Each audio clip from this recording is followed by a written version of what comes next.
ಶ್ರೀಕೃಷ್ಣಾಯ ನಮಃ. ವಸುದೇವಸುತಂ ದೇವಂ ಕಂಸಚಾಣೂರಮರ್ದನಂ ದೇವಕೀ ಪರಮಾನಂದಂ ಕೃಷ್ಣಂ ವಂದೇ ಜಗದ್ಗುರುಂ.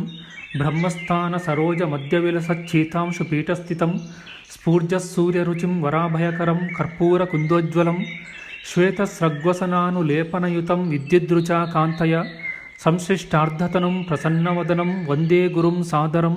ಶ್ರೀಗುರುಭ್ಯೋ ನಮಃ. ಲಂಬೋದರಂ ಪರಮಸುಂದರಮೇಕದಂತಂ ರಕ್ತಾಂಬರಂ ತ್ರಿನಯನಂ ಪರಮಂ ಪವಿತ್ರಂ ಉದ್ಯದ್ದಿವಾಕರ ಕರೋಜ್ವಲಕಾಯಕಾಂತಂ ವಿಘ್ನೇಶ್ವರಂ ಸಕಲ ವಿಘ್ನಹರಂ ನಮಾಮಿ. ತ್ವಾಂ ದೇವ ವಿಘ್ನದಲನೇತಿ ಚ ಸುಂದರೇತಿ ಭಕ್ತಿಪ್ರಿಯೇತಿ ಸುಖದೇತಿ ಫಲಪ್ರದೇತಿ ವಿದ್ಯಾಪ್ರದೇತ್ಯಗಹರೇತಿ ಚ ಯೇಸ್ತುವಂತಿ ತೇಭ್ಯೋ ಗಣೇಶವರದೋ ಭವನಿತ್ಯಮೇವ. ಶ್ರೀ ಮಹಾಗಣಪತಯೇ ನಮಃ. ಯಾ ಕುಂದೇಂದು ತುಷಾರಹಾರಧವಳ ಯಾ ಶುಭ್ರವಸ್ತ್ರಾವೃತ ಯಾ ವೀಣಾ ವರದಂಡ ಮಂಡಿತಕರ ಯಾ ಶ್ವೇತ ಪದ್ಮಾಸನ ಯಾ ಬ್ರಹ್ಮಾಚ್ಯುತ ಶಂಕರ ಪ್ರಭೃತಿಭಿರ್ದೇವೈ ಸದಾ ವಂದಿತ ಸಾ ಮಾಂ ಪಾತು ಸರಸ್ವತಿ ಭಗವತಿ ನಿಶೇಷ ಜಾಡ್ಯಾಪಃ. ಶ್ರೀ ಸರಸ್ವತ್ಯೇ ನಮಃ. ಜಯತಿ ಪರಾಶರಸೂನುಃ ಸತ್ಯವತಿ ಹೃದಯನಂದನೋ ವ್ಯಾಸಃ ಯಸ್ಯಾಸ್ಯ ಕಮಲಗಲಿತಂ ವಾङ्ಮಯಮೃತಂ ಜಗತ್ಪಿಬತಿ. ಶ್ರೀ ವ್ಯಾಸಾಯ ನಮಃ. ಪ್ರಿಯ ಬಾಂಧವರೇ, ನಮ್ಮ ಈ ಶ್ರೀ ಲಾಲಿಕೃಷ್ಣ ಚಾನಲ್ಗೆ ಸ್ವಾಗತ. ಹಿಂದಿನ ವಿಡಿಯೋದಲ್ಲಿ ನಾವು ಹರಿಶ್ಚಂದ್ರೋಪಾಖ್ಯಾನದ ಮೊದಲ ಭಾಗವನ್ನು ವಿಚಾರ ಮಾಡಿದ್ದೇವೆ. ಈ ದಿನ ಅದರ ಮುಂದಿನ ಭಾಗವನ್ನು ವಿಚಾರ ಮಾಡೋಣ. ಶ್ರೀಕೃಷ್ಣಾಯ ನಮಃ.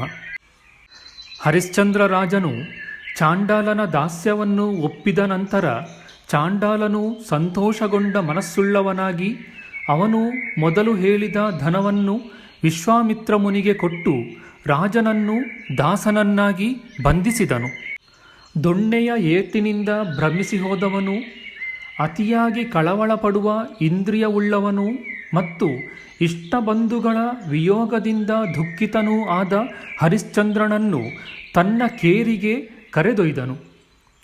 ತರುವಾಯ ಹರಿಶ್ಚಂದ್ರ ರಾಜನು ಚಂಡಾಲರ ಕೇರಿಯಲ್ಲಿ ವಾಸ ಮಾಡುತ್ತಾ ಬೆಳಗ್ಗೆ ಮಧ್ಯಾಹ್ನ ಮತ್ತು ಸಾಯಂಕಾಲ ಈ ಹೊತ್ತಿನಲ್ಲಿ ಹೀಗೆ ಹೇಳಿಕೊಳ್ಳುತ್ತಿದ್ದನು. ದೀನಮುಖವುಳ್ಳ ನನ್ನ ಬಾಲಪ್ರಿಯೆಯು ದೀನಮುಖದಿಂದ ಕೂಡಿದ ಬಾಲಪುತ್ರನನ್ನು ಮುಂದೆ ನೋಡುತ್ತಾ ಸತತ ಚಿಂತಿಸುವಳು ಮತ್ತು ದುಃಖದಿಂದ ಕೂಡಿದ ಪ್ರಿಯೆಯು ರಾಜನು ನಮ್ಮನ್ನು ದುಃಖದಿಂದ ಬಿಡಿಸುವನು ಎಂದು ನನ್ನನ್ನು ಸ್ಮರಿಸಿಕೊಳ್ಳುವಳು. ಪತಿಯು ಹಣವನ್ನು ಸಂಪಾದಿಸಿ ವಿಪ್ರನಿಗೆ ದಕ್ಷಿಣಾಧನವನ್ನು ಕೊಟ್ಟು ಹೆಚ್ಚಿನ ಧನದಿಂದ ನಮ್ಮನ್ನು ಬಿಡಿಸುವನು ಎಂದು ಚಿಂತಿಸುತ್ತಿರುವಳು. ಸುಂದರಿಯಾದ ಪ್ರಿಯೆಯು ಇಷ್ಟೊಂದು ಪಾಪ ಮಾರ್ಗಕ್ಕೆ ಇಳಿದ ನನ್ನನ್ನು ತಿಳಿಯಲಿಲ್ಲ. ನನಗಾದರೋ ರಾಜ್ಯಭ್ರಂಶ, ಆಪ್ತೇಷ್ಟರ ವಿಯೋಗ, ಭಾರ್ಯ ಪುತ್ರರ ವಿಕ್ರಯ ಮತ್ತು ಚಂಡಾಲತ್ವ ಪ್ರಾಪ್ತಿಗಳು ಪರಿಣಮಿಸಿವೆ. ಅಯ್ಯೋ, ಇದೆಂತಹ ದುಃಖಗಳ ಪರಂಪರೆಯು! ಹೀಗೆ ಚಂಡಾಲ ದಾಸನಾಗಿ ವಾಸ ಮಾಡುತ್ತಾ ಕಳೆದುಕೊಂಡ ಸರ್ವಸ್ವ ಉಳ್ಳವನು ದುಃಖಿತನೂ ಆದ ಹರಿಶ್ಚಂದ್ರನು ತನ್ನ ಪ್ರಿಯಪುತ್ರನನ್ನು ಮತ್ತು ತನಗೆ ಅನುರೂಪಳೂ ಇಷ್ಟಳೂ ಆದ ಭಾರ್ಯೆಯನ್ನು ಯಾವಾಗಲೂ ಸ್ಮರಿಸುತ್ತಿದ್ದನು. ಹೀಗೆ ಕೆಲವು ಕಾಲ ಕಳೆಯಲು ಹರಿಶ್ಚಂದ್ರ ರಾಜನು ಚಂಡಾಲನ ವಶವರ್ತಿಯಾಗಿ ಸ್ಮಶಾನದಲ್ಲಿ ಮರಣ ಹೊಂದಿದವರ ಶವವಸ್ತ್ರಗಳನ್ನು ಕಿತ್ತುಕೊಳ್ಳುವ ಚಂಡಾಲನಾದನು ಮತ್ತು ಶವಗಳಿಂದ ವಸ್ತ್ರಗಳನ್ನು ಎತ್ತಿಕೊಳ್ಳುವ ಶೀಲವುಳ್ಳ ಮುಖ್ಯ ಚಾಂಡಾಲನಿಂದ ಹೀಗೆ ಆಜ್ಞಾಪಿಸಲ್ಪಟ್ಟನು. ಶವಗಳು ಬರುವುದನ್ನು ಕಾಯುತ್ತಾ ಹಗಲು ರಾತ್ರಿ ವೇಳೆಗಳಲ್ಲಿ ನೀನು ಇಲ್ಲಿಯೇ ನಿಲ್ಲು. ಸ್ಮಶಾನಕ್ಕೆ ಬಂದ ಶವದ ನಿಮಿತ್ತ ಅರ್ಜನೆಯಾಗುವ ಧನದ 6 ಭಾಗಗಳಲ್ಲಿ 1 ಭಾಗವನ್ನು ರಾಜನಿಗೂ 3 ಭಾಗಗಳನ್ನು ನನಗೂ ಕೊಟ್ಟು ಉಳಿಯುವ 2 ಭಾಗಗಳು ಮಾತ್ರ ನಿನಗೆ ವೇತನವಾಗುವುದು. ಹೀಗೆ ಚಂಡಾಲನಿಂದ ಆಜ್ಞಪ್ತನಾದ ಹರಿಶ್ಚಂದ್ರನು ಆಗ ವಾರಣಾಸಿ ನಗರದ ದಕ್ಷಿಣ ಭಾಗದಲ್ಲಿರುವ ಶವಸ್ಥಾನವಾದ ಸ್ಮಶಾನ ಭೂಮಿಗೆ ಹೋದನು. ಆ ಸ್ಮಶಾನ ಭೂಮಿಯು ದುರ್ವಾಸನೆಯ ಹೊಗೆಯಿಂದ ಆವರಿಸಲ್ಪಟ್ಟಿರುವುದು, ಶವಗಳ ತಲೆಬುರುಡೆಗಳಿಂದ ತುಂಬಿರುವುದು, 100 ನರಿಗಳಿಂದ ಸೇವಿಸಲ್ಪಟ್ಟಿರುವುದು ಮತ್ತು ಘೋರವಾದ ಧ್ವನಿಯಿಂದ ಭಯಂಕರವೂ ಆಗಿತ್ತು. ಮತ್ತು ಪಿಶಾಚ, ಭೂತ, ವೇತಾಳ, ಡಾಕಿನಿ, ಯಕ್ಷ, ಮಹಾಗಣ, ಮಹಾಭೂತ ಮುಂತಾದ ದುರ್ದೈವಗಳ ಕೋಲಾಹಲ ಧ್ವನಿಯಿಂದ ತುಂಬಿಕೊಂಡಿತ್ತು. ಹಾಗೂ ಹದ್ದು, ಗಿಡುಗ, ನರಿಗಳಿಂದ ಆಶ್ರಯಿಸಲ್ಪಟ್ಟಿರುವುದು, ನಾಯಿಗಳ ಗುಂಪಿನಿಂದ ಕೂಡಿರುವುದು, ಎಲುಬು ರಾಶಿಗಳಿಂದ ತುಂಬಿ ಹೋದದ್ದು ಮತ್ತು ಅತಿ ದುರ್ವಾಸನೆಯಿಂದ ಅಸಹ್ಯವೂ ಆಗಿತ್ತು. ಮತ್ತು ಮರಣ ಹೊಂದಿದವರ ಆಪ್ತೇಷ್ಟ ವರ್ಗವು ಬಂದು ದುಃಖದಿಂದ, ಅಯ್ಯೋ ಮಗನೇ, ಅಯ್ಯೋ ಬಂಧುವೇ, ಸಹೋದರನೇ, ಬಾಲಕನೇ, ನನ್ನ ಪ್ರಿಯನೇ, ಇಂದು ದೂರ ಹೋದೆಯ ಎಂಬೀ ವಿಧದಿಂದ ಕೂಗುವ ಭಯಂಕರ ಕೋಲಾಹಲದಿಂದ ತುಂಬಿತ್ತು. ಅಯ್ಯೋ ಪತಿಯೇ, ಭಗಿನಿಯೇ, ತಾಯಿಯೇ, ಅಯ್ಯೋ ಮಾತುಲನೇ, ಪಿತಾಮಹನೇ, ಮಾತಾಮಹನೇ, ಜನಕನೇ, ಬಾಂಧವನೇ, ಎಲ್ಲಿಗೆ ಹೋಗಿರುವೆ, ಬೇಗ ಬಾ, ಹೀಗೆಂದು ಕೂಗುವ ಧ್ವನಿಯು ಕೇಳಿಸುತ್ತಿತ್ತು. ಯಾವ ಸ್ಮಶಾನದಲ್ಲಿ ಈ ರೀತಿಯಾಗಿ ಕೂಗಿಕೊಳ್ಳುವ ಬಂಧು ಜನರ ಶಬ್ದವು ಗಟ್ಟಿಯಾಗಿ ಕೇಳಿಸುತ್ತಿತ್ತೋ, ಯಾವ ಸ್ಮಶಾನದಲ್ಲಿ ಬಿದ್ದ ರೆಪ್ಪೆ ಹೊಡೆಯದ ಶವಗಳು ಆ ಸನ್ನಿವೇಶದಿಂದ ಭಯಪಟ್ಟಂತೆ ತೋರುತ್ತಿದ್ದವೋ, ಅಂತಹ ಸ್ಮಶಾನದಲ್ಲಿ ರಾಜನು ಕಾವಲಾಗಿ ನಿಂತನು. ಮತ್ತು ಸ್ಮಶಾನದಲ್ಲಿ ಜ್ವಲಿಸುತ್ತಿದ್ದ ಮಾಂಸ, ವಸ, ಮೇಧಸ್ಸುಗಳ ಚಮಚಮ ಶಬ್ದವೂ ಕೇಳುತ್ತಿತ್ತು.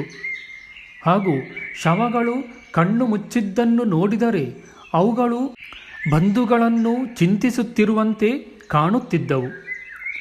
ಚಿತಾಗ್ನಿಯ ಮಧ್ಯದಲ್ಲಿದ್ದ ಅರ್ಧ ಸುಟ್ಟು ಕಪ್ಪಾದ ಮತ್ತು ಪ್ರಕಾಶಿಸುತ್ತಿದ್ದ ದಂತಪಂಕ್ತಿಯಿಂದ ಶವಗಳು ಕಡೆಯಲ್ಲಿ ದೇಹಕ್ಕೆ ಉಂಟಾಗುವ ದಶೆಯೂ ಇದೆ ಎಂದು ನಗುವಂತೆ ಕಾಣುತ್ತಿದ್ದವು.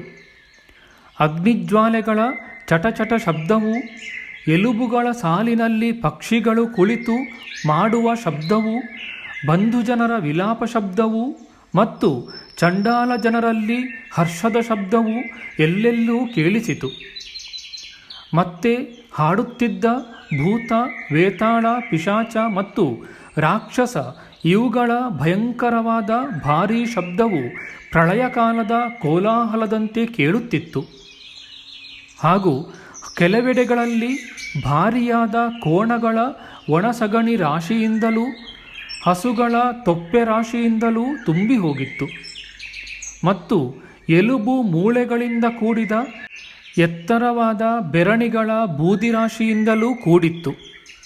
ಅಲ್ಲಲ್ಲಿ ಇಟ್ಟಿದ್ದ ಅನೇಕ ಬಲಿಗಳ ಹೂಮಾಲೆ ದೀಪಗಳಿಂದಲೂ, ಕಾಗೆಗಳು ಚೆದುರಿ ಹಾಕಿದ ಬಲಿಯ ವಸ್ತುಗಳಿಂದಲೂ ಮತ್ತು ಅನೇಕ ವಿಧವಾದ ಶಬ್ದಗಳಿಂದಲೂ ಕೂಡಿದ ಸ್ಮಶಾನವು ನರಕದಂತೆ ಭಾಸಿಸುತ್ತಿತ್ತು. ಬೆಂಕಿಯ ಜ್ವಾಲೆಯನ್ನು ಕಕ್ಕುತ್ತಿದ್ದ ನರಿಗಳ ಅಮಂಗಳ ಶಬ್ದಗಳಿಂದ ತುಂಬಿರುವುದು, ಭೂತ ಪಿಶಾಚಿಗಳ ಭಯಂಕರ ಶಬ್ದದಿಂದ ವ್ಯಾಪಿಸಲ್ಪಟ್ಟದ್ದು ಮತ್ತು ಬಂಧುಗಳ ಆರ್ತನಾದದಿಂದ ಭಯಂಕರವೂ ಆದ ಸ್ಮಶಾನವು ಭಯಕ್ಕೂ ಭಯವನ್ನು ಕೊಡುವಂತೆ ಇತ್ತು. ಬಹಳ ದುಃಖಗೊಂಡ ಆ ರಾಜನು ಅಂತಹ ಸ್ಮಶಾನಕ್ಕೆ ಬಂದು ಶೋಕಿಸಲು ಆರಂಭಿಸಿದನು. ಹತವಿಧಿಯೇ, ಭೃತ್ಯರು, ಮಂತ್ರಿಗಳು ಮತ್ತು ವಿಪ್ರರು ಇವರುಗಳಿಂದ ಕೂಡಿದ ಆ ರಾಜ್ಯವು ಎಲ್ಲಿ ಹೋಯಿತು? ಅಯ್ಯೋ ಅಯ್ಯೋ ಪ್ರಿಯೆಯಾದ ಶೈಬ್ಯೆಯೇ, ಅಯ್ಯೋ ಬಾಲಕನಾದ ಪುತ್ರನೇ, ವಿಶ್ವಾಮಿತ್ರ ಮುನಿಯು ಕೊಟ್ಟ ತೊಂದರೆಯಿಂದ ನಿರ್ಭಾಗ್ಯನಾದ ನನ್ನನ್ನು ಬಿಟ್ಟು ನೀವು ಎಲ್ಲಿಗೋ ಹೋದಿರಲ್ಲವೇ? ಮಲಿನನಾದವನು, ಒರಟಾದ ಎಲ್ಲ ಗಾತ್ರವುಳ್ಳವನು, ದೀರ್ಘವಾದ ಕೇಶಗಳಿಂದ ಕೂಡಿದವನು, ದುರ್ಗಂಧವುಳ್ಳವನು ಮತ್ತು ಚಾಂಡಾಲ ಧ್ವಜಾಂಕಿತನೂ ಆದ ರಾಜನು ಈ ವಿಧವಾಗಿ ಮತ್ತೆ ಮತ್ತೆ ಚಿಂತಿಸುತ್ತಾ ಚಾಂಡಾಲನ ಆಜ್ಞೆಯನ್ನು ನೆರವೇರಿಸುತ್ತಿದ್ದನು. ಕೈಯಲ್ಲಿ ದೊಣ್ಣೆಯನ್ನು ಹಿಡಿದುಕೊಂಡು ಅಂತಕನಂತೆ ಕ್ರೂರನಾಗಿ, ಈ ಶವದ ನಿಮಿತ್ತವಾಗಿ ಇಷ್ಟು ಮೌಲ್ಯವು ಬಂದಿತು, ಇದನ್ನು ತೆಗೆದುಕೊಳ್ಳುವೆನು ಎಂದು ಹೇಳಿಕೊಳ್ಳುತ್ತಾ ಇಲ್ಲಿಂದಲ್ಲಿಗೆ ಓಡುತ್ತಿದ್ದನು. ಇದು ನನ್ನ ಭಾಗವು, ಇದು ರಾಜನಿಗೆ ಕೊಡಬೇಕಾದ ಭಾಗವು, ಮುಖ್ಯ ಚಾಂಡಾಲನ ಭಾಗವು ಇದು ಎಂದು ಹೇಳಿ ದಿಕ್ಕು ದಿಕ್ಕುಗಳಿಗೆ ಓಡುತ್ತಿದ್ದ ರಾಜನು ಜೀವಂತನಾಗಿಯೇ ಇದ್ದು ಬೇರೆ ಜಾತಿಯನ್ನು ಹೊಂದಿಕೊಂಡನು. ಜೀರ್ಣವಾಗಿ ಅಲ್ಲಲ್ಲಿ ಗಂಟು ಹಾಕಿದ ಚಿಂದಿ ಬಟ್ಟೆಗಳ ಮೂಟೆಯನ್ನು ಕಟ್ಟಿಕೊಂಡವನು, ಚಿತಾಭಸ್ಮ ಧೂಳಿಯಿಂದ ವ್ಯಾಪಿಸಲ್ಪಟ್ಟ ಮುಖ, ಬಾಹು, ಹೊಟ್ಟೆ, ಕಾಲುಗಳುಳ್ಳವನೂ ಆಗಿದ್ದನು. ಅನೇಕ ವಿಧವಾದ ಮೇಧಸ್ಸು, ವಸ, ಮಜ್ಜ ಮುಂತಾದವುಗಳಿಂದ ಲೇಪಿಸಲ್ಪಟ್ಟ ಕೈಬೆರಳುಗಳುಳ್ಳವನಾಗಿ ಉಸಿರು ಬಿಡುತ್ತಾ ಅನೇಕ ಶವ ಸನ್ನಿಧಿಯಲ್ಲಿ ಹಾಕಿದ್ದ ಬಲಿಯ ಅನ್ನವನ್ನು ಭುಂಜಿಸಿ ತೃಪ್ತಿ ಹೊಂದುತ್ತಿದ್ದನು. ಮತ್ತು ಆ ಶವಗಳ ಹೂಮಾಲೆಗಳನ್ನು ಧರಿಸಿ ಶಿರವನ್ನು ಅಲಂಕರಿಸಿಕೊಂಡು ಅಯ್ಯೋ ಅಯ್ಯೋ ಎಂದು ಕೂಗಿಕೊಳ್ಳುತ್ತಾ ಹಗಲು ರಾತ್ರಿಗಳನ್ನು ನಿದ್ರೆಯಿಲ್ಲದೆ ಕಳೆಯುತ್ತಿದ್ದನು. ಹೀಗೆ ಸ್ಮಶಾನವಾಸ ಮಾಡುತ್ತಾ ಹರಿಶ್ಚಂದ್ರ ರಾಜನಿಗೆ 12 ತಿಂಗಳು ಕಳೆದವು. ಆ 1 ವರ್ಷವು ದುಃಖ ಪರಂಪರೆಗಳಿಂದ 100 ವರ್ಷಗಳಂತೆ ದೀರ್ಘವಾಗಿ ಭಾಸಿಸುತ್ತಿತ್ತು. ಹೀಗಿರಲು ಒಂದು ಸಮಯದಲ್ಲಿ ಬಂಧುಜನರಿಂದ ವಿಯುಕ್ತನೂ ಶ್ರಮಿಸಿದವನು ಕಠಿಣವಾದ ದೇಹವುಳ್ಳವನೂ ಆದ ರಾಜೋತ್ತಮನು ಮಲಗಿಕೊಂಡು ನಿದ್ರೆ ಬಂದವನಾದನು. ಹಾಗೆಯೇ ಹಾಸಿಗೆಯಲ್ಲಿ ಮಲಗಿದ್ದ ಆ ರಾಜನು ಸ್ಮಶಾನ ಸನ್ನಿಧಿಯಲ್ಲಿ ವಾಸ ಮಾಡಿದ ದೋಷದಿಂದಲೂ ದೈವದ ಪ್ರಾಬಲ್ಯದಿಂದಲೂ ಒಂದು ದೊಡ್ಡ ಅದ್ಭುತವನ್ನು ಕಂಡನು. ಬೇರೊಂದು ಜನ್ಮದಲ್ಲಿದ್ದ ತಾನು ಗುರುವಿಗೆ ಗುರುದಕ್ಷಿಣೆಯನ್ನು ಕೊಡದೆ ಆ ಪಾತಕದಿಂದ 12 ವರ್ಷಗಳವರೆಗೆ ದುಃಖ ಪರಂಪರೆಯನ್ನು ಅನುಭವಿಸಿ ಪಾತಕವನ್ನು ಕಳೆದುಕೊಂಡ ಸ್ವಪ್ನವನ್ನು ನೋಡಿದನು. ಆ ಪ್ರಸಂಗದಲ್ಲಿ ಹರಿಶ್ಚಂದ್ರನು ತನ್ನನ್ನು ಚಂಡಾಲ ಸ್ತ್ರೀಯ ಗರ್ಭದಲ್ಲಿರುವಂತೆ ಕಂಡನು. ಆಗ ಗರ್ಭಸ್ಥನಾಗಿದ್ದ ಈ ರಾಜನು ಈ ಬಗೆಯಾಗಿ ಯೋಚಿಸಿದನು. ಈ ಗರ್ಭದಿಂದ ಹೊರಕ್ಕೆ ಬಿದ್ದು ಜನ್ಮವೆತ್ತಿದ ಕೂಡಲೇ ಮತ್ತೆ ಇಂತಹ ಹೀನ ಜನ್ಮವು ಬರದಂತೆ ಅನೇಕ ದಾನ ಧರ್ಮಗಳನ್ನು ಮಾಡುವೆನು. ತರುವಾಯ ಹರಿಶ್ಚಂದ್ರನು ಚಂಡಾಲ ಬಾಲಕನಾಗಿ ಜನ್ಮವೆತ್ತಿದನು ಮತ್ತು ಮೃತರಿಗೆ ಸ್ಮಶಾನ ಭೂಮಿಯಲ್ಲಿ ನಡೆಯುವ ಸಂಸ್ಕಾರಗಳನ್ನು ಮಾಡುವುದರಲ್ಲಿ ಯಾವಾಗಲೂ ಆಸಕ್ತಿಯಿಂದ ವರ್ತಿಸಿದನು. ಆ ಬಾಲಕನಿಗೆ 7ನೆಯ ವರ್ಷವು ನಡೆಯುತ್ತಿರಲು ಒಂದು ದಿನ ನಿರ್ಧನನೂ ಗುಣವಂತನೂ ಆದ ಒಬ್ಬ ಮೃತನಾದ ದ್ವಿಜನನ್ನು ಬಂಧುಗಳು ಸ್ಮಶಾನಕ್ಕೆ ತಂದಿರುವುದನ್ನು ಬಾಲಕನು ನೋಡಿದನು. ಹೆಚ್ಚು ಶವಮೂಲ್ಯವನ್ನು ಬಯಸಿದ ಆ ಬಾಲಕನು ದ್ವಿಜರನ್ನು ಅವಮಾನಪಡಿಸಿದನು. ಆಗ ಆ ದ್ವಿಜರು ವಿಶ್ವಾಮಿತ್ರ ಮುನಿಯ ನಿಗ್ರಹ ಪ್ರಭಾವವನ್ನು ಹೇಳಿದರು.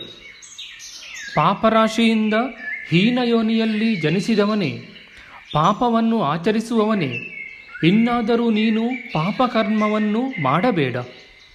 ಪೂರ್ವಕಾಲದಲ್ಲಿ ಪುಣ್ಯಶೀಲನಾದ ಹರಿಶ್ಚಂದ್ರ ರಾಜನು ಬ್ರಾಹ್ಮಣ ಸ್ವತ್ತನ್ನು ಅಪಹರಿಸಿ ಪುಣ್ಯಹೀನನಾಗಿ ವಿಶ್ವಾಮಿತ್ರ ಮುನಿಯಿಂದ ಚಾಂಡಾಲನಾಗಿ ಮಾಡಲ್ಪಟ್ಟನು. ದ್ವಿಜರು ಎಷ್ಟು ಹೇಳಿದರೂ ಚಂಡಾಲ ಬಾಲಕನು ಹಠ ಹಿಡಿಯಲು ದ್ವಿಜರು ಕೋಪದಿಂದ ನರಾಧಮನೆ, ನೀನು ಈಗಲೇ ಘೋರ ನರಕಕ್ಕೆ ಹೋಗು ಎಂದು ಶಪಿಸಿದರು. ದ್ವಿಜರು ಶಾಪವನ್ನು ಕೊಡುವಷ್ಟರಲ್ಲಿ ಆಗ ಸ್ವಪ್ನಾವಸ್ಥೆಯಲ್ಲಿದ್ದ ರಾಜನು ಪಾಶವನ್ನು ಕೈಗಳಲ್ಲಿ ಹಿಡಿದುಕೊಂಡಿರುವ ಭಯಂಕರರಾದ ಯಮದೂತರನ್ನು ಕಂಡನು. ಆಗ ಆ ಯಮದೂತರಿಂದ ಬಲಾತ್ಕಾರವಾಗಿ ಕಟ್ಟಿ ಎಳೆಯಲ್ಪಡುತ್ತಿದ್ದ ತನ್ನನ್ನು ನೋಡಿ ರಾಜನು ಬಹಳ ಖೇದ ಹೊಂದಿದವನಾಗಿ, ಅಯ್ಯೋ ತಂದೆ ತಾಯಿ, ನನಗೆ ಈ ದುರ್ದಶೆಯು ಬಂತೆ ಎಂದು ಕೂಗಿದನು. ಹೀಗೆ ಕೂಗುತ್ತಿರುವಷ್ಟರಲ್ಲಿ ಯಮದೂತರು ಇವನನ್ನು ಕಾದಣ್ಣೆಯ ಕೊಪ್ಪರಿಗೆಯಲ್ಲಿ ಹಾಕಿದರು ಮತ್ತು ಒಂದೆಡೆಯಲ್ಲಿ ಗರಗಸದಿಂದ ಕತ್ತರಿಸಿದರು ಮತ್ತು ಕಗ್ಗತ್ತಲಿನ ನರಕದಲ್ಲಿ ಕೆಳಕ್ಕೆ ಕೆಡವಿ ರಕ್ತ ಕೀವುಗಳನ್ನು ಕುಡಿಸಿದರು. ಹೀಗೆ ಚಂಡಾಲ ಜನ್ಮದಲ್ಲಿ 7 ವರ್ಷಗಳವರೆಗೆ ಬದುಕಿದ್ದು ಮೃತನಾದಂತೆ ತನ್ನನ್ನು ನೋಡಿದನು.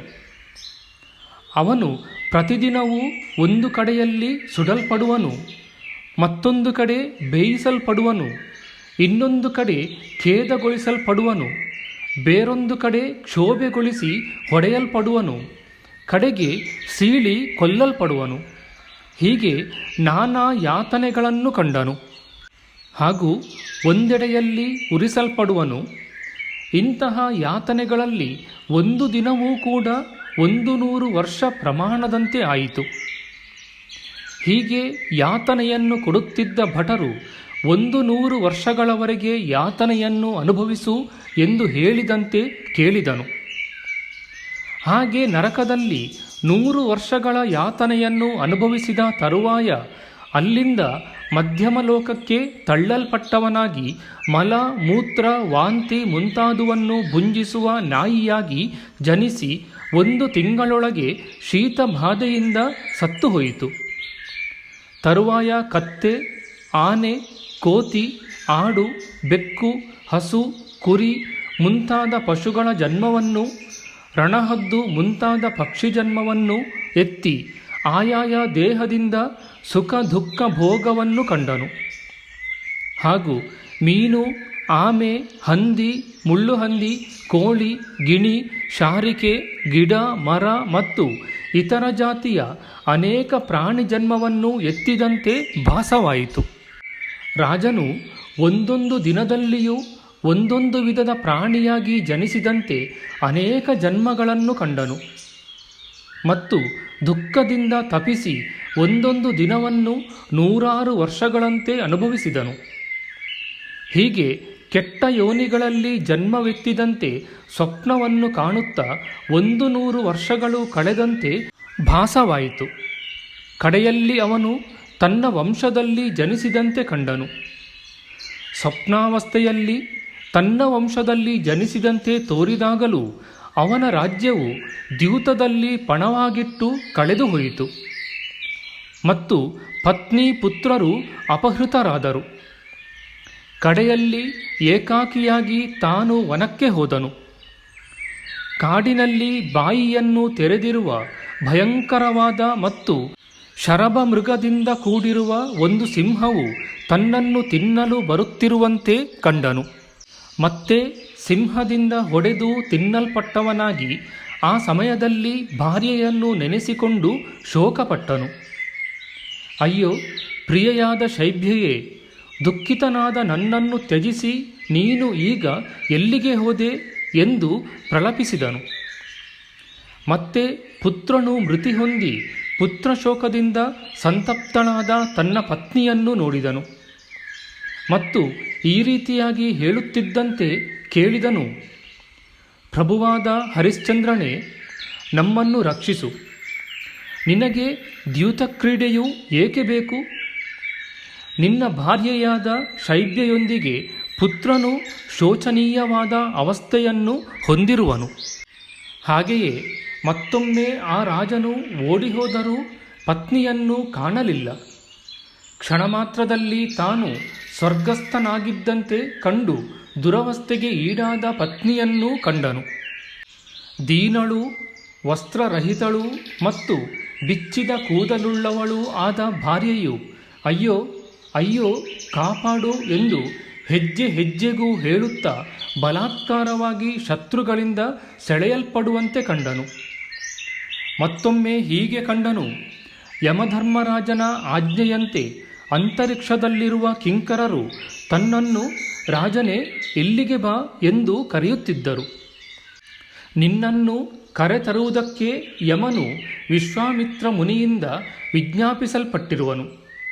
ಹೀಗೆಂದು ಹೇಳಿ ಕಿಂಕರರಿಂದ ಸರ್ಪಪಾಶಗಳಿಂದ ಕಟ್ಟಿ ಬಲಾತ್ಕಾರವಾಗಿ ಸೆಳೆಯಲ್ಪಟ್ಟನು. ಆಗ ಯಮಧರ್ಮರಾಜನಿಂದ ವಿಶ್ವಾಮಿತ್ರ ಮುನಿಯ ವರ್ತನೆಯೂ ಹೇಳಲ್ಪಟ್ಟಿತು. ಆದರೂ ರಾಜನ ಮೇಲೆ ಅಧರ್ಮದ ಪರಿಣಾಮವಾಗಿ ಚಿತ್ತದ ಶಾಂತಿಗೆ ವಿಕಾರವೂ ಬೆಳೆಯಲಿಲ್ಲ. ಕನಸಿನಲ್ಲಿ ಯಾವ ಅವಸ್ಥೆಗಳು ತೋರಿಸಲ್ಪಟ್ಟಿವೆಯೋ ಆ ಎಲ್ಲ ಅವಸ್ಥೆಗಳು 12 ವರ್ಷಗಳು ಪೂರ್ತಿಯಾಗಿ ಕಳೆಯುವಷ್ಟರಲ್ಲಿ ಹರಿಶ್ಚಂದ್ರನಿಂದ ಅನುಭವಿಸಲ್ಪಟ್ಟವು. 12ನೆಯ ವರ್ಷವು ಕಳೆಯಲಾಗಿ ಯಮಭಟರಿಂದ ಬಲಾತ್ಕಾರವಾಗಿ ಒಯ್ಯಲ್ಪಡುತ್ತಿದ್ದ ಹರಿಶ್ಚಂದ್ರನು ಭಯಂಕರ ಆಕಾರದಿಂದ ಕೂಡಿದ ಯಮನನ್ನು ಕಂಡನು. ಆಗ ಯಮನು ರಾಜನಿಗೆ ಹೀಗೆಂದು ಹೇಳಿದನು: ಮಹಾತ್ಮನಾದ ವಿಶ್ವಾಮಿತ್ರ ಮುನಿಯ ಕೋಪವನ್ನು ಪರಿಹರಿಸಿಕೊಳ್ಳಲು ಯಾರಿಗೂ ಶಕ್ಯವಿಲ್ಲ. ಆ ವಿಶ್ವಾಮಿತ್ರ ಮುನಿಯು ನಿನ್ನ ಪುತ್ರನಿಗೆ ಮರಣವನ್ನು ಉಂಟು ಮಾಡುವನು. ರಾಜೇಂದ್ರನೇ, ನೀನು ಮನುಷ್ಯ ಲೋಕಕ್ಕೆ ಹೋಗು. ಅಲ್ಲಿ ಅನುಭವಿಸಬೇಕಾಗಿ ಮಿಕ್ಕಿರುವ ದುಃಖವನ್ನು ಅನುಭವಿಸು. ಮನುಷ್ಯ ಲೋಕದಲ್ಲಿದ್ದಾಗ ನಿನಗೆ ಶ್ರೇಯಸ್ಸು ಪ್ರಾಪ್ತವಾಗುವುದು. 12 ವರ್ಷಗಳು ಕಳೆದ ಮೇಲೆ ಅದುವರೆಗೆ ಅನುಭವಿಸಿದ ದುಃಖವು ಶಾಂತವಾದ ತರುವಾಯ ಯಮದೂತರಿಂದ ಕೆಳಗೆ ತಳ್ಳಲ್ಪಟ್ಟ ರಾಜನು ಅಂತರಿಕ್ಷದಿಂದ ಬಿದ್ದನು. ಯಮಲೋಕದಿಂದ ಕೆಳಗೆ ಬಿದ್ದಾಗ ಭಯ ಗಾಬರಿಗಳಿಂದ ರಾಜನು ಎಚ್ಚೆತ್ತನು ಮತ್ತು ಗಾಯದ ಮೇಲೆ ಉಪ್ಪು ನೀರು ಚೆಲ್ಲಿದಂತೆ ಕಷ್ಟದ ಮೇಲೆ ಕಷ್ಟಗಳ ಪರಂಪರೆಯು ಬಂತೆ ಅಯ್ಯೋ ಎಂದು ಧ್ಯಾನಿಸಿದನು. ಸ್ವಪ್ನದಲ್ಲಿ ಮಹತ್ತಾದ ದುಃಖವನ್ನು ಕಂಡೆನು. ಆ ದುಃಖಕ್ಕೆ ಪಾರವೇ ಇಲ್ಲದಂತೆ ತೋರಿತು. 12 ವರ್ಷಗಳು ಕಳೆದಂತೆ ಆಯಿತು. ಇದೆಲ್ಲ ನಿಜವಿರಬಹುದೇ? ಆಗ ಅಲ್ಲಿದ್ದ ಚಾಂಡಾಲರನ್ನು ಕುರಿತು ತಾನು ಬಂದು 12 ವರ್ಷಗಳು ಕಳೆದವೆ ಎಂದು ಕೇಳಿದನು. ಅವರು ಇಲ್ಲ ಎಂದು ಉತ್ತರವಿತ್ತರು. ಹಾಗೆಯೇ ಇತರರೂ ಹೇಳಿದರು. ಆಗ ಅದನ್ನು ಕೇಳಿ ಹರಿಶ್ಚಂದ್ರ ರಾಜನು ಬಹಳ ದುಃಖಿತನಾಗಿ ಮನಸ್ಸಿನಲ್ಲಿ ದೇವತೆಗಳನ್ನು ಶರಣವನ್ನಾಗಿ ಧ್ಯಾನಿಸಿದನು. ದೇವತೆಗಳು ಶೈಬ್ಯಗೂ ಬಾಲಕನಿಗೂ ಮತ್ತು ನನಗೂ ಮಂಗಳವನ್ನು ಉಂಟು ಮಾಡಲಿ. ಮಹಾತ್ಮನಾದ ಧರ್ಮಪುರುಷನಿಗೆ ನಮಸ್ಕಾರವು. ಮತ್ತು ಸೃಷ್ಟಿಕರ್ತನು ಉತ್ತಮ ಅಧಮ ಸಕಲ ವಸ್ತುಸ್ವರೂಪನು ನಿಷ್ಕಲಂಕನೂ ಪುರಾತನನೂ ಮತ್ತು ನಾಶರಹಿತನೂ ಆದ ಶ್ರೀಕೃಷ್ಣ ಪರಮಾತ್ಮನಿಗೆ ನಮಸ್ಕಾರವು. ದೇವಗುರುವಾದ ಬೃಹಸ್ಪತಿಯೇ, ನಿನಗೆ ವಂದನೆಯು. ದೇವರಾಜನಾದ ಇಂದ್ರನಿಗೂ ನಮಸ್ಕಾರವು. ಸಮಸ್ತ ದೇವತೆಗಳು ನನಗೆ ಮಂಗಳವನ್ನು ಕೊಡಲಿ. ಆ ರಾಜನು ಹೀಗೆ ಸಂಪೂರ್ಣವಾಗಿ ನಾಶ ಹೊಂದಿದ ಸ್ಮೃತಿ ಸಂಸ್ಕಾರಗಳುಳ್ಳವನಂತೆ ಆಗಿ ಮತ್ತೆ ಸ್ಮಶಾನಕ್ಕೆ ಬಂದ ಶವಗಳಿಗೆ ಮೂಲ್ಯವನ್ನು ಗೊತ್ತು ಮಾಡುವ ಚಂಡಾಲ ಕರ್ಮದಲ್ಲಿ ತೊಡಗಿದನು. ಮಲಿನವಾದ ದೇಹವುಳ್ಳವನು, ಕಪ್ಪಾದವನು, ಜಟೆಯನ್ನು ಬೆಳೆಸಿದವನು, ಕೈಯಲ್ಲಿ ದೊಣ್ಣೆಯನ್ನು ಧರಿಸಿದವನು ಆಗಿ ಆ ರಾಜನು ದುಃಖಿಸುತ್ತಾ ಚಂಡಾಲ ಕರ್ಮವನ್ನು ಕೈಗೊಂಡನು. ಆಗ ಚಂಡಾಲ ಕರ್ಮಪರನಾದ ರಾಜನಿಗೆ ಅವನ ಭಾರ್ಯೆ ಮತ್ತು ಪುತ್ರ ಇವರಾರೊಬ್ಬರ ಸ್ಮೃತಿಯೂ ಉಂಟಾಗಲಿಲ್ಲ. ಹೀಗೆ ರಾಜ್ಯಭ್ರಂಶದಿಂದ ಉತ್ಸಾಹ ಶೂನ್ಯನಾಗಿ ಸ್ಮಶಾನದಲ್ಲಿ ವಾಸ ಮಾಡುತ್ತಿದ್ದನು. ತರುವಾಯ ಆ ನರೇಂದ್ರನ ಪತ್ನಿಯು ಹಾವು ಕಡಿದು ಮೃತ್ಯು ಹೊಂದಿದ ಎಳೆವಯಸ್ಸಿನ ತನ್ನ ಮಗುವನ್ನು ಎತ್ತಿಕೊಂಡು ಗೋಳಾಡುತ್ತಾ ಸ್ಮಶಾನಕ್ಕೆ ಬಂದಳು. ಆ ರಾಜಪತ್ನಿಯು ಕೃಶಳು, ಕಲೆಗೊಂದಿದ ಕಾಂತಿಯುಳ್ಳವಳು, ಕರ್ತವ್ಯ ಜ್ಞಾನವಿಲ್ಲದವಳು ಮತ್ತು ಧೂಳಿಯಿಂದ ಮುಚ್ಚಿಹೋದ ಕೂದಲುಗಳುಳ್ಳವಳು ಆಗಿ ಮಗುವೆ, ಪುತ್ರನೇ, ಶಿಶುವೆ ಎಂದು ಅಡಿಗಡಿಗೂ ಕೂಗುತ್ತಾ ಬಂದಳು. ರಾಜಪತ್ನಿಯು ಹೀಗೆಂದಳು: ಎಲೈ ರಾಜನೇ, ನೀನು ಹಿಂದೆ ನೆಲದಲ್ಲಿ ಆಟವಾಡುತ್ತಿದ್ದಾಗ ನೋಡಿದ ಈ ಬಾಲಕನನ್ನು ಇಂದು ಹಾವು ಕಡಿದು ಮೃತಿ ಹೊಂದಿ ನೆಲದಲ್ಲಿ ಬಿದ್ದಿದ್ದನ್ನು ನೋಡುವಂತೆ ಆಗಿದೆ. ಅಯ್ಯೋ! ತರುವಾಯ ಮೃತಜನರ ಕಂಬಳಿಯನ್ನು ಧರಿಸಿದ ಆ ರಾಜನು ರಾಜಪತ್ನಿಯ ಆ ವಿಲಾಪ ಶಬ್ದವನ್ನು ಕೇಳಿ ತ್ವರೆಗೊಂಡವನಾಗಿ ಈ ಸ್ಥಳದಿಂದ ವಿಲಾಪ ಶಬ್ದವು ಕೇಳಿಸಿರಬಹುದು ಎಂದು ತಿಳಿದು ಅಲ್ಲಿಗೆ ಬಂದನು. ರಾಜನು ಆ ವಿಧವಾಗಿ ಕಿರಿಚಿಕೊಳ್ಳುತ್ತಲಿದ್ದ ಬಹುಕಾಲದ ಪ್ರವಾಸ ವಿಯೋಗಗಳಿಂದ ಸಂತಪ್ತಳಾದ ಮತ್ತು ಪುನರ್ಜನ್ಮವೆತ್ತಿದಂತೆ ಆದ ಆಕೆಯನ್ನು ತನ್ನ ಭಾರ್ಯೆಯೆಂದು ಗುರುತಿಸಲಿಲ್ಲ. ರಾಜಪತ್ನಿಯೂ ಕೂಡ ಹಿಂದೆ ಸುಂದರವಾದ ಕೇಶಾಗ್ರಗಳಿಂದ ಶೋಭಿಸುತ್ತಿದ್ದ ರಾಜನನ್ನು ನೋಡಿದ್ದು ಪ್ರಕೃತದಲ್ಲಿ ಜಡೆಯಂತಾದ ಕೂದಲುಗಳುಳ್ಳವನು ಮತ್ತು ಒಣಗಿದ ಮರದಂತೆಯೂ ಆಗಿದ್ದ ರಾಜನನ್ನು ತನ್ನ ಪತಿಯೆಂದು ತಿಳಿಯಲಿಲ್ಲ. ಆಗ ರಾಜನು ಹಾವಿನಿಂದ ಕಡಿಯಲ್ಪಟ್ಟು ಮೃತ್ಯುವಿಗೀಡಾದ ಕಪ್ಪು ಬಟ್ಟೆಯಲ್ಲಿ ಮಲಗಿಸಿದ್ದ ಬಾಲಕನು ನರೇಂದ್ರ ಲಕ್ಷಣಗಳಿಂದ ಕಂಗೊಳಿಸುತ್ತಿದ್ದುದನ್ನು ಕಂಡು ಚಿಂತಿಸತೊಡಗಿದನು. ಆ ಮಗುವಿನ ಮುಖವು ಚಂದ್ರಬಿಂಬದಂತೆ ಕಾಂತಿಯುಳ್ಳದ್ದು, ಸುಂದರವಾದ ಹುಬ್ಬುಗಳಿಂದಲೂ ಉನ್ನತವಾದ ಮೂಗಿನಿಂದಲೂ ರಮ್ಯವೂ ಆಗಿತ್ತು. ಮತ್ತು ಕಪ್ಪಾದ ಸಮಪರಿಮಾಣದ ದೀರ್ಘವಾದ ಅಲೆಗಳಂತೆ ಕಾಣುವ ಕುಟಿಲವಾದ ಕೇಶಗಳು ಸುಂದರವಾಗಿದ್ದವು. ಆ ಬಾಲಕನು ತಾವರೆಯಂತೊಪ್ಪುವ 2 ಕಣ್ಣುಗಳುಳ್ಳವನು, ತೊಂಡೆಹಣ್ಣಿನ ಆಕಾರದ ಮುಚ್ಚಿದ 2 ತುಟಿಗಳುಳ್ಳವನು, ದಂತಪಂಕ್ತಿಗಳ ಕಡೆಯಲ್ಲಿ ಲಕ್ಷಣವಾದ 4 ದವಡೆಯುಳ್ಳವನು, 24 ಅಂಗುಲ ಪ್ರಮಾಣದ 4 ಮೊಳಗಳಷ್ಟು ದೀರ್ಘಾಕಾರವಾಗುವವನು ಮತ್ತು ದೀರ್ಘವಾದ ಮುಖ ಬಾಹುಗಳುಳ್ಳವನೂ ಆಗಿದ್ದನು.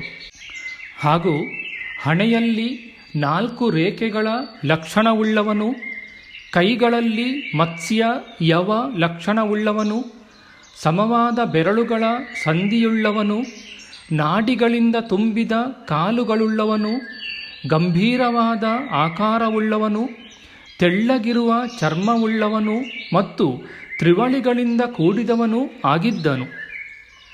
ಅಯ್ಯೋ ಕಷ್ಟವೇ! ಯಾವನೋ ಒಬ್ಬ ನರೇಂದ್ರನ ವಂಶದಲ್ಲಿ ಜನಿಸಿದ ಈ ಶಿಶುವು ನೀಚನಾದ ಮೃತ್ಯುವಿನಿಂದ ಇಂತಹ ದುರ್ದಶೆಯನ್ನು ಹೊಂದಿಸಲ್ಪಟ್ಟಿರುವುದು. ಹೀಗೆ ತಾಯಿಯ ತೊಡೆಯಲ್ಲಿ ಮಲಗಿದ್ದ ಆ ಮೃತ ಬಾಲಕನನ್ನು ನೋಡಿ ಹಾಗೆಯೇ ರಾಜಲಕ್ಷಣಗಳಿಂದ ಕೂಡಿದ ತಾವರೆಯಂತೆ ಕಣ್ಣುಗಳುಳ್ಳ ತನ್ನ ಪುತ್ರನಾದ ರೋಹಿತಾಶ್ವನನ್ನು ಸ್ಮರಿಸಿಕೊಂಡನು. ಆ ರೋಹಿತಾಶ್ವನು ನೀಚನಾದ ಮೃತ್ಯುವಿನಿಂದ ತನ್ನ ಬಳಿಗೆ ಒಯ್ಯಲ್ಪಟ್ಟಿರುವ ಈ ಮೃತ ಬಾಲಕನಲ್ಲಿರುವಂತೆ ಇದೇ ವಯಸ್ಸಿನಿಂದಲೂ ಇದೇ ಆಕಾರದಿಂದಲೂ ಶೋಭಿಸುತ್ತಿರಬಹುದು.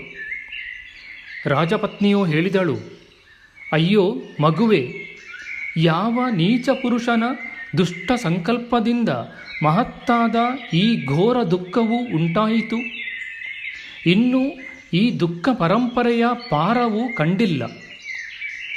ಎಲೈ ಪತಿಯೇ, ರಾಜನೇ, ಈ ಬಗೆಯ ದುಃಖಕ್ಕೆ ಪಾತ್ರಳಾದ ನನ್ನನ್ನು ಸಮಾಧಾನ ಮಾಡದೆ ಎಲ್ಲಿ ನಿಂತಿರುವೆಯೋ? ನನ್ನ ಈ ಅವಸ್ಥೆಯಲ್ಲಿ ನೀನು ನೆಮ್ಮದಿಯಿಂದ ಹೇಗಿರುತ್ತೀಯೇ? ರಾಜ್ಯಭ್ರಂಶ, ಆಪ್ತಮಿತ್ರರ ತ್ಯಾಗ, ಪತ್ನಿ ಪುತ್ರರ ವಿಕ್ರಯ, ಇಂತಹ ದುಃಖ ಪರಂಪರೆಗಳನ್ನು ಹರಿಶ್ಚಂದ್ರ ರಾಜನಿಗೆ ಕೊಟ್ಟಿರುವ ವಿಧಿಯೇ, ಇನ್ನೂ ನೀನು ಕೊಡದಿರುವ ದುಃಖವು ಏನಿದೆ? ಹೀಗೆಂಬ ರಾಜಪತ್ನಿಯ ವಚನವನ್ನು ಕೇಳಿದ ಹರಿಶ್ಚಂದ್ರನು ಇದ್ದಕ್ಕಿದ್ದ ಹಾಗೆ ತನ್ನ ಸ್ಥಾನದಿಂದ ಚ್ಯುತನಾದಂತೆ ಆಗಿ ತನ್ನ ಪ್ರಿಯೆಯನ್ನು, ನಿಧನ ಹೊಂದಿದ್ದ ತನ್ನ ಪುತ್ರನನ್ನು ಜ್ಞಾಪಿಸಿಕೊಂಡನು. ಇವಳು ಯಾರು? ವಿಕ್ರಯದಿಂದ ವೃದ್ಧಗೃಹದಲ್ಲಿ ದಾಸಿಯಾಗಿ ನಿಯೋಜಿಸಲ್ಪಟ್ಟ ನನ್ನ ಸ್ತ್ರೀರತ್ನವಿರಬಹುದೇ ಎಂಬುದಾಗಿ ರಾಜನು ಯೋಚಿಸತೊಡಗಿದನು. ಅಯ್ಯೋ ಕಷ್ಟವೇ! ಇವಳು ನನ್ನ ಪ್ರಿಯೆಯಾದ ಶೈಬ್ಯೆಯು, ಈ ಬಾಲಕನು ನನ್ನ ಕುವರನಾದ ರೋಹಿತಾಶ್ವನು ಎಂದು ಹೇಳುತ್ತಾ ದುಃಖೋದ್ರೇಕದಿಂದ ಕೂಡಿ ಅಳುತ್ತಾ ಹಾಗೆಯೇ ಮೂರ್ಛೆ ಹೋದನು. ರಾಜಪತ್ನಿಯು ಅಷ್ಟೊಂದು ಕೀಳಾದ ಅವಸ್ಥೆಯನ್ನು ಹೊಂದಿದ್ದ ಹರಿಶ್ಚಂದ್ರನನ್ನು ಪತಿಯೆಂದು ತಿಳಿದು ಬಹಳ ಸಂಕಟದಿಂದ ಮೂರ್ಛೆ ಹೊಂದಿ ಸ್ವಲ್ಪವೂ ಅಲ್ಲಾಡದ ಹಾಗೆ ನೆಲದಲ್ಲಿ ಬಿದ್ದಳು. ರಾಜೇಂದ್ರನಾದ ಹರಿಶ್ಚಂದ್ರನು, ರಾಜಪತ್ನಿಯಾದ ಶೈಬ್ಯೆಯು ಸ್ವಲ್ಪ ಹೊತ್ತಿನಲ್ಲಿ ಮೂರ್ಛೆಯಿಂದ ಎಚ್ಚೆತ್ತು ಬಹಳ ಸಂಕಟಪಡುತ್ತಾ ಸಹಿಸಲಾಗದ ಶೋಕದಿಂದ ಪೀಡಿಸಲ್ಪಟ್ಟವರಾಗಿ ಒಂದೇ ಸಮವಾಗಿ ಅಳತೊಡಗಿದರು. ನಮ್ಮ ಮುಂದಿನ ವಿಡಿಯೋದಲ್ಲಿ ನಾವು ಈ ಹರಿಶ್ಚಂದ್ರೋಪಾಖ್ಯಾನದ ಉಳಿದ ಭಾಗದ ವಿಚಾರ ಮಾಡೋಣ. ಆಧ್ಯಾತ್ಮಿಕ ಚರ್ಚೆ ಮತ್ತು ವಿಚಾರ ವಿನಿಮಯಕ್ಕಾಗಿ ಶುರು ಮಾಡಿದ ಈ ಚಾನಲ್ನಲ್ಲಿ ನಾವು ಅಪ್ಲೋಡ್ ಮಾಡುವ ಎಲ್ಲ ವಿಡಿಯೋಗಳನ್ನು ಸಂಪೂರ್ಣವಾಗಿ ನೋಡಿ ನಿಮ್ಮ ಸಲಹೆಗಳನ್ನು ಕಮೆಂಟ್ ಬಾಕ್ಸ್ನಲ್ಲಿ ಬರೆಯಿರಿ. ದಯವಿಟ್ಟು ಈ ಚಾನಲ್ಗೆ ಸಬ್ಸ್ಕ್ರೈಬ್ ಮಾಡಿ ಹಾಗೂ ಬೆಲ್ ಬಟನನ್ನು ಒತ್ತಿ ನಾವು ಹಾಕುವ ಎಲ್ಲ ವಿಡಿಯೋಗಳನ್ನು ನೋಡಿ ಪ್ರೋತ್ಸಾಹಿಸಿ. ಕೃಷ್ಣಂ ನಾರಾಯಣಂ ವಂದೇ ಕೃಷ್ಣಂ ವಂದೇ ವ್ರಜಪ್ರಿಯಂ ಕೃಷ್ಣಂ ದ್ವೈಪಾಯನಂ ವಂದೇ ಕೃಷ್ಣಂ ವಂದೇ ಪೃಥಾಸುತಂ ಶ್ರೀಕೃಷ್ಣಾಯ ನಮಃ.